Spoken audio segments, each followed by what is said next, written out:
Chers internautes de BLTV, bonjour et bienvenue sur Une Minute dans le Monde de ce mercredi 24 avril 2024 depuis le studio Rekia Madougou.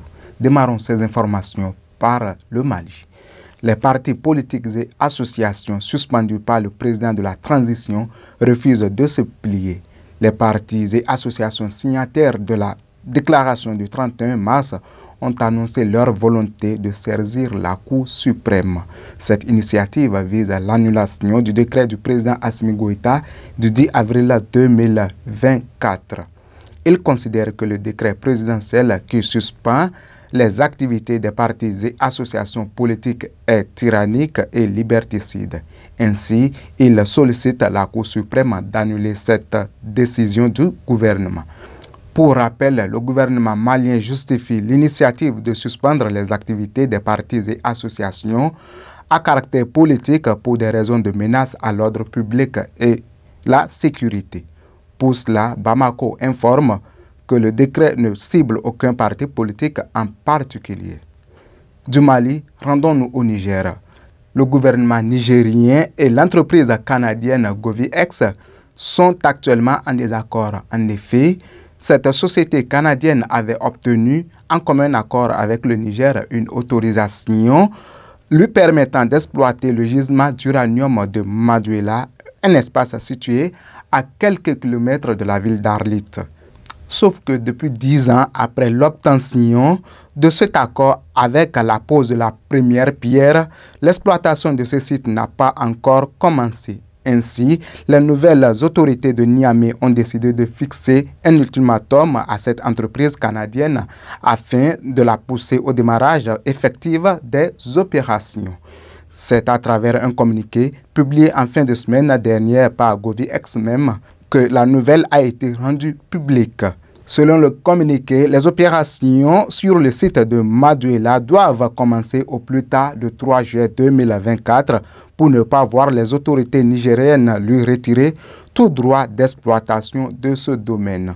Notons d'après la même note que des discussions sont actuellement en cours entre les deux parties afin qu'une solution convenable soit trouvée. Rendons-nous maintenant en Europe. Le Parlement européen et les négociateurs des États membres se sont entendus début mars sur une législation interdisant la commercialisation dans l'Union européenne de produits issus du travail forcé, ce qui pourrait concerner la production chinoise impliquant la minorité musulmane ouïghour. Cet accord, validé par les 27 mi-mars, a été approuvé hier mardi par les eurodéputés en plénière avant l'ultime confirmation formelle des États. Un vote en deux temps. Les eurodéputés ont voté pour bannir les produits issus du travail forcé avec la Chine dans leur viseur, puis ils revoteront ce mercredi pour entériner un devoir de vigilance imposé aux entreprises pour protéger l'environnement et les droits humains dans leur chaîne de production. Le travail forcé touchait 27,6 millions de personnes dans le monde en 2021, dont 3,3 millions d'enfants selon l'Organisation internationale du travail. Autre chiffre édifiant relevé par l'OIT, 236 milliards de dollars, c'est ce que rapporterait chaque année le travail forcé dans le monde. Pour finir cette session d'information, les deux chambres du Parlement britannique ont finalement approuvé le projet de loi après des allers-retours. Le Parlement a voté dans la nuit du lundi à mardi le projet de loi permettant l'expulsion vers le Rwanda de demandeurs d'asile entrés illégalement au Royaume-Uni après une interminable bataille entre la Chambre haute réticente face à ce texte controversé et la Chambre basse.